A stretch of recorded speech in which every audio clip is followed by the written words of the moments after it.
नमस्कार, आप देख रहे हैं न्यूज वॉच इंडिया और मैं हूं आपके साथ पंकज यादव। हमारे खास कार्यक्रम हेलो डॉक्टर में आप सभी का स्वागत है। हम अपने इस कार्यक्रम के माध्यम से आप सभी को बीमारियों के बारे में बताते हैं और साथ ही उन बीमारियों का किस तरीके से निवारण करें इसके बारे में भी बताते हैं।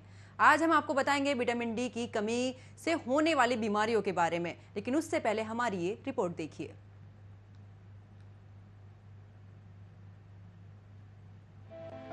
हमारे शरीर को कई तरह के विटामिन और पोषक तत्वों की जरूरत होती है।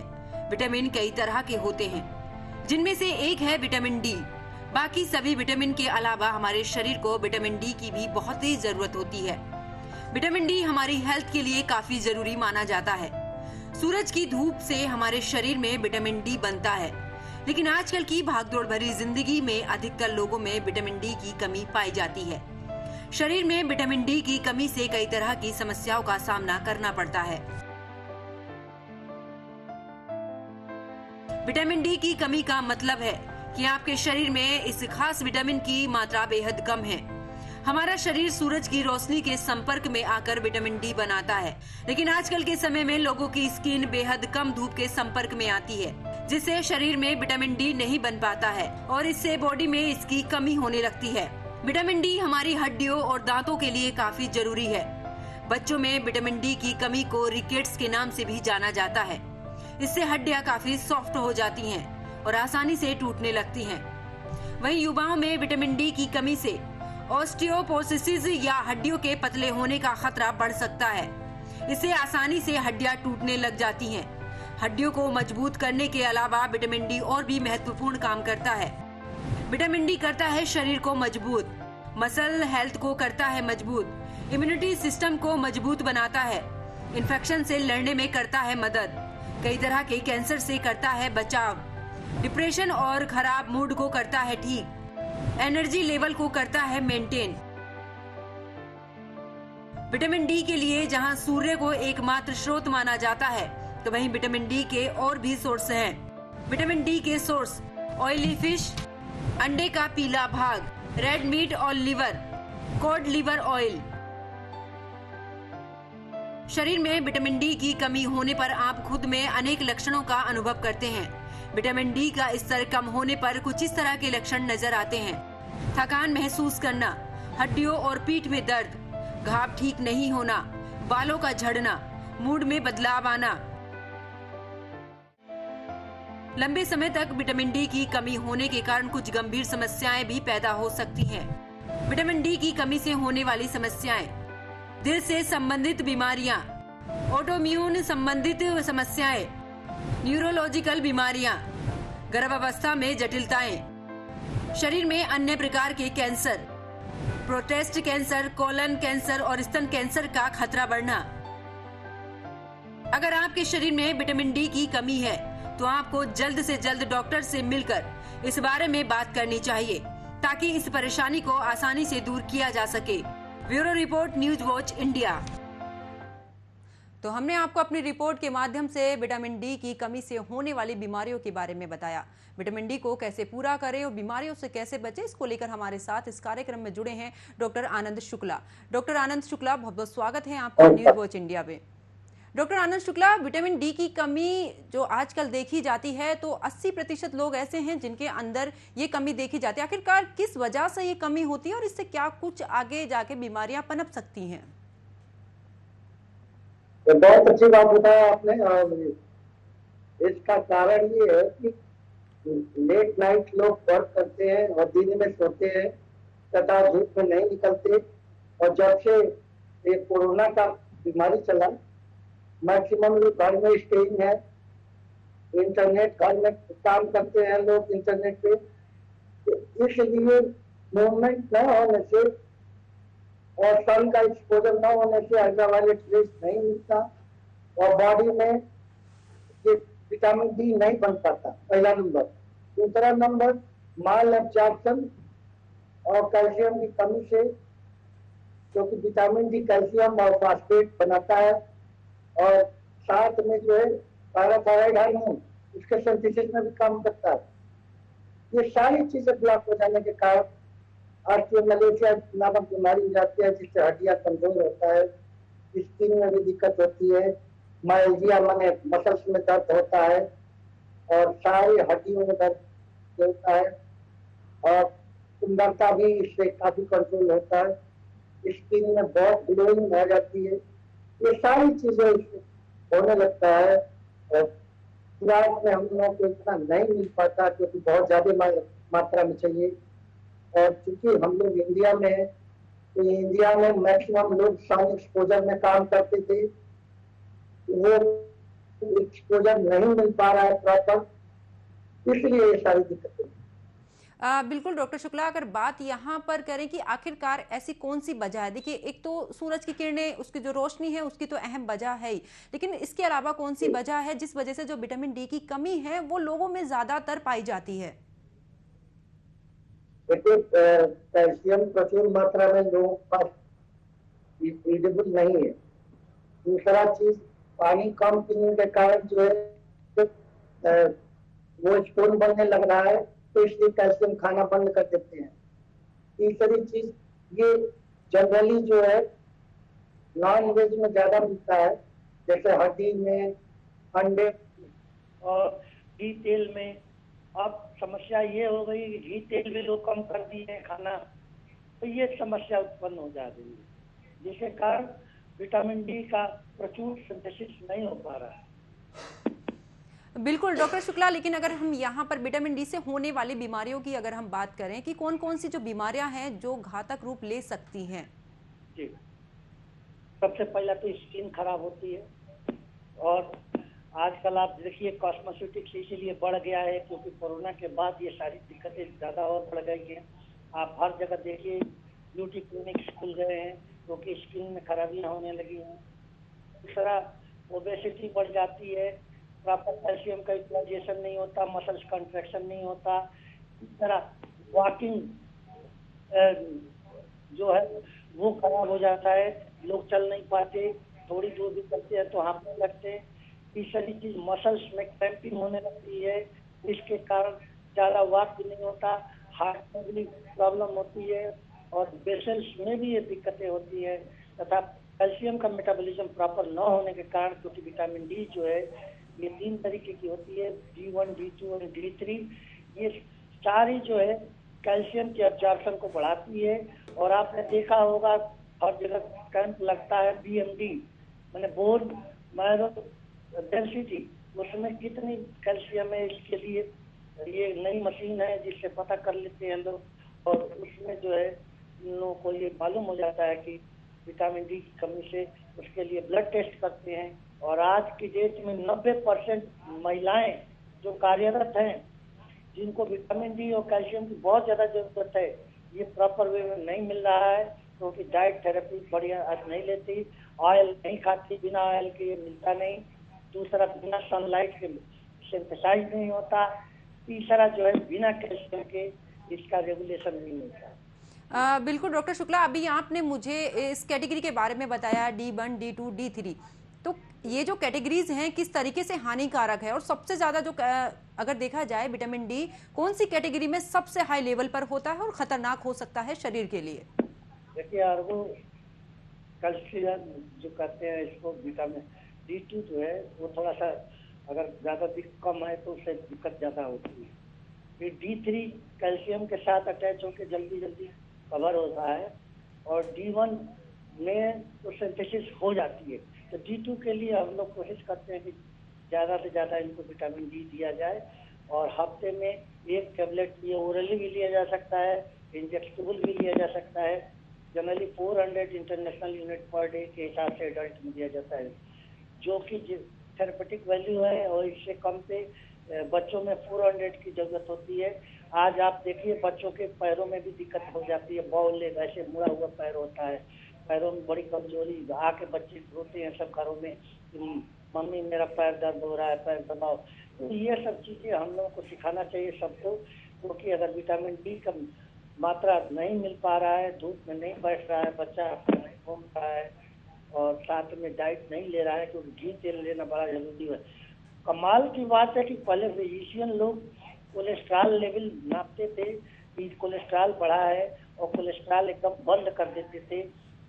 तो उससे एक परेशानी क्या होती थी कि सारे हार्मोन्स, नहीं केवल विटामिन डी, तो सारे कोलेस्ट्रॉल से ही सिंथेसिस होते हैं उनका, बिल्कुल। फैट से ही सिंथेसिस होता है।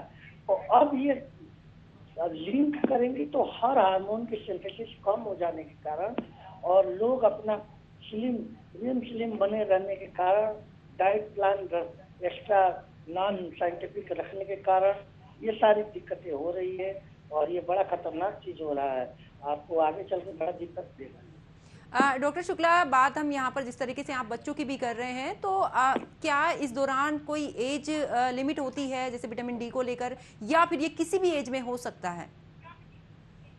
देखिए, सबसे पहले तो जो बच्चे पैदा होते हैं नीको मैंने nursery neonatal intensive care unit में जाते हैं, वहाँ पे उन लोगों को विटामिन डी की कमी बहुत ज़्यादा हो जाती है।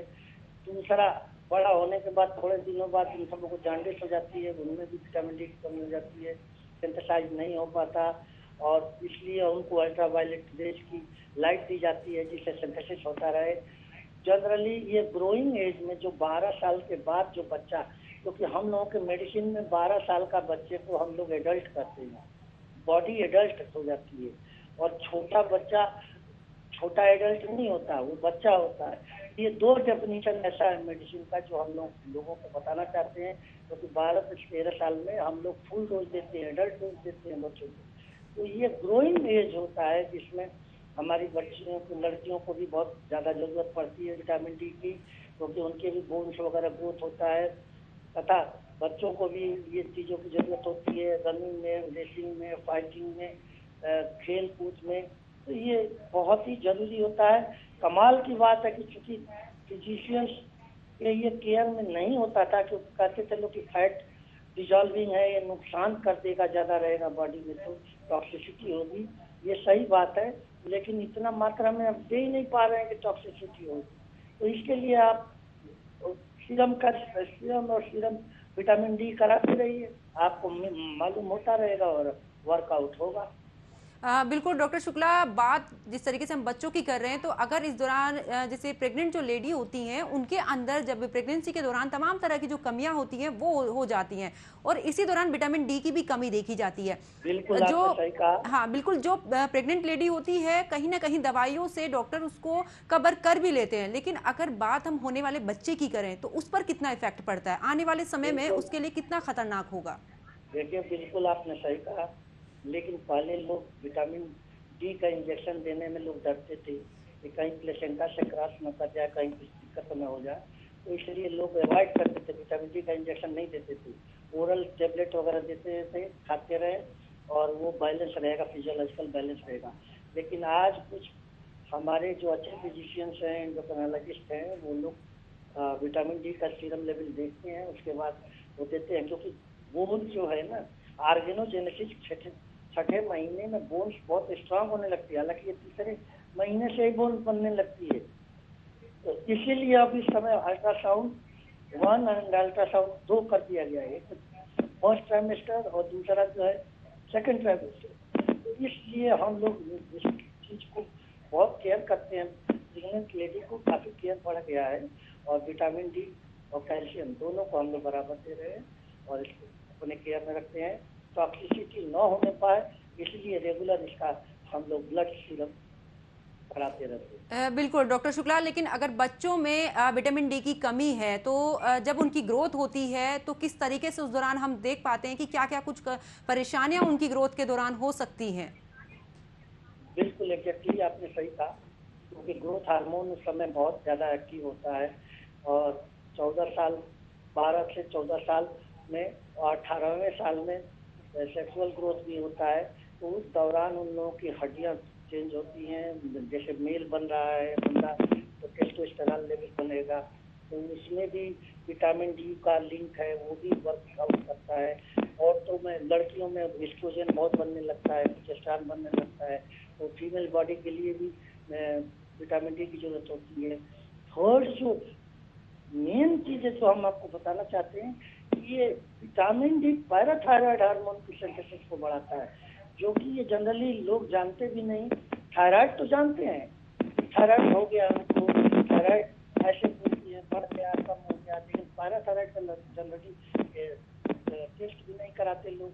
तो ये चीज आपको मेंशन करना पड़ेगा, क्योंकि फास्फेट और मेटाबॉलिज्म के लिए फास्फेट भी इग्नोर है, सारे फिजिशियंस नहीं केयर करते फास्फेट को, जबकि फास्फेट के कारण हमारी जितनी भी डेबिलिटी है, डिजेनरेशन में तरह तरह की बीमारियां हो जाती हैं।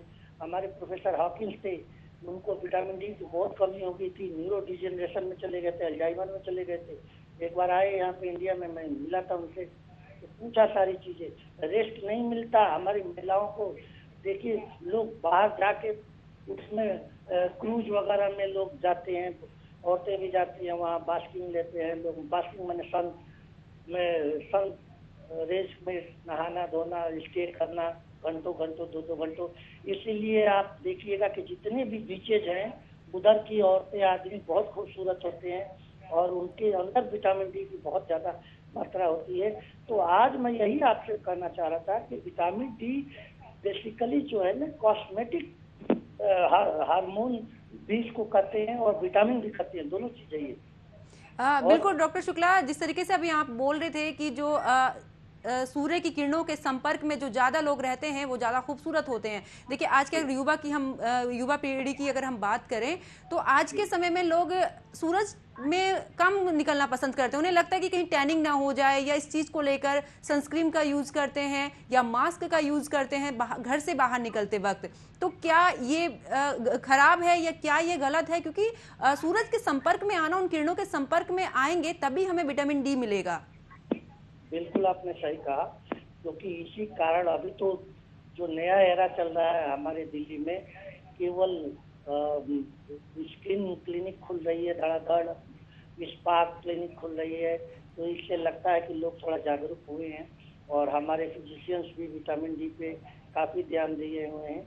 लेकिन जो नेचुरल चीज आपने बताया कि सन बास्किंग, सन में एक्सपोजर होना बहुत जरूरी है, तो इसके फेवर में मैं रहूँ, क्योंकि नेचुरल सिंथेसिस है और कोई आर्टिफिशियलिटी नहीं, कोई एक्सेस नहीं है इसमें, और इससे खूबसूरती बढ़ती है, स्किन में ग्लो आता है। सबसे बड़ी बात है कि थकान कम होती है और बहुत अच्छा ग्लो होता है। बट नेचुरल है, आप रेडिएंट है, आप अच्छा सा रेडिएट कर रही हैं, आपका फेस ग्लो हो रहा है। तो बट नेचुरल है, एवरीबॉडी लाइक्स यू, आपका काम बनता जाएगा, एवरीबॉडी तो एक प्लीजेंट इन्वायरमेंट बनता है।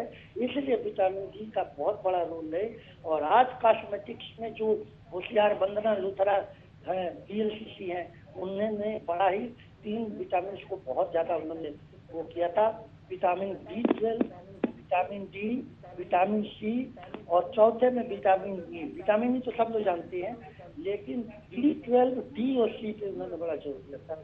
और उनका क्लिनिक आज इतना चल रहा है पूरे वर्ल्ड में कि 10,000 से ज्यादा MBBS MD लोग उनके यहाँ काम करते हैं। और कमाल की बात है, आज जितने भी हम लोगों के यहाँ ब्यूटी क्लिनिक्स हैं, हेयर ड्रेसर्स है, they all are using vitamin D. Hair follicles कैसे ग्रोथ हो, टेलोमियर्स कैसे ग्रोथ हो, दे नो वेरी वेल। जितने डाइटिशियंस है they know very well.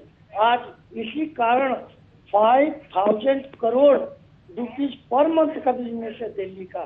Major growth of income is because of this hormones and vitamin, and I am very thankful to my cosmetical experts.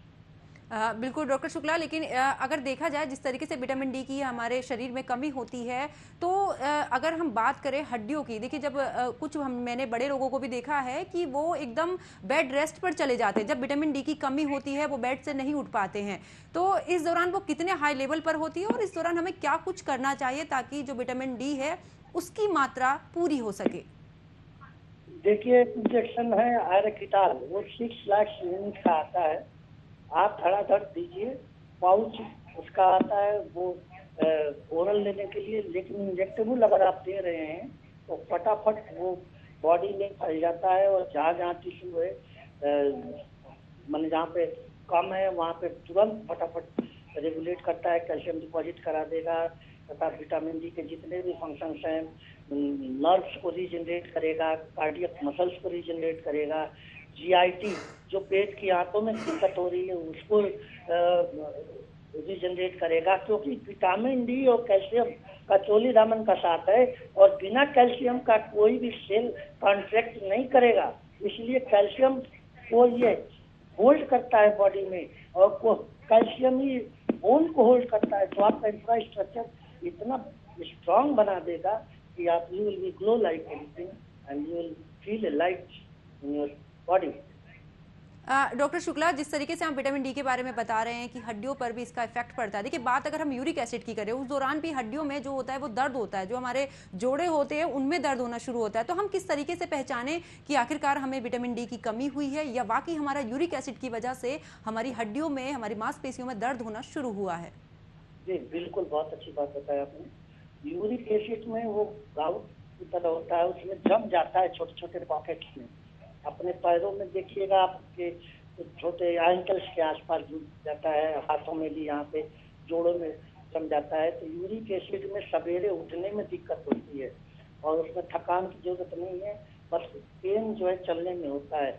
आप diagnosis के लिए उसका एक ही है, blood level test कराइए uric acid का, फटाफट आ जाएगा। और उसमें यूरिक एसिड को आप डिलीट कराइए, वो डिलीट हम लोग दवाइयाँ हैं, कुछ यूरिक दवाइयाँ हैं जो यूरिक एसिड को निकाल देती हैं। प्रोटीन खाना बंद कर दीजिए, अपने आप ठीक हो जाएंगे। और यहाँ पे जो रिकेट्स, जिसको इस बीमारी को रिकेट्स करते हैं या ऑस्टियोमलेशिया करते हैं, इसमें बोन टेंडर होता है, बोन छूइएगा तो दर्द होगा।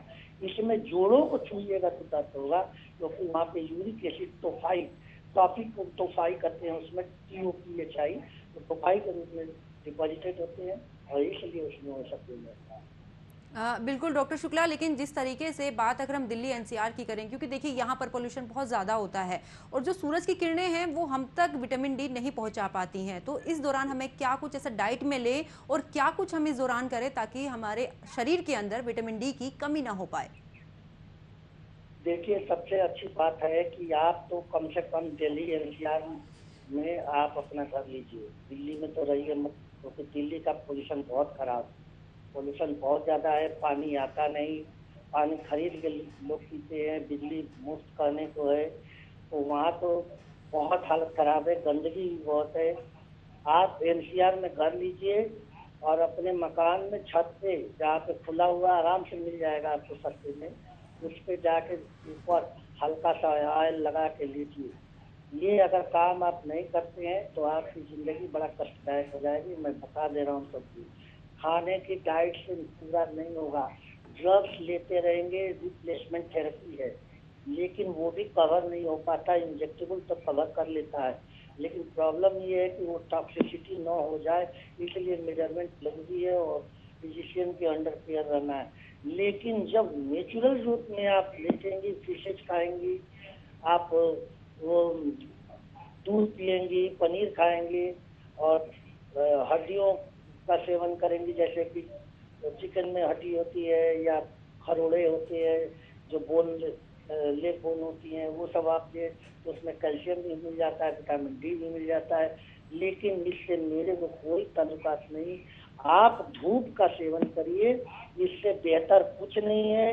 क्रूज पे लोग जाते हैं, महीने महीने भर केवल वो लोग रिजेनरेट करते हैं बॉडी, स्किन टैनिंग कराते हैं, और दे आर फीलिंग वेल, क्योंकि आज नहीं कल आपको पता चल जाएगा कि विटामिन डी से दिमाग के भी कुछ नसों को फायदा पहुंचाता है, जैसे B12 के लिए लोग अब खाने लगे हैं।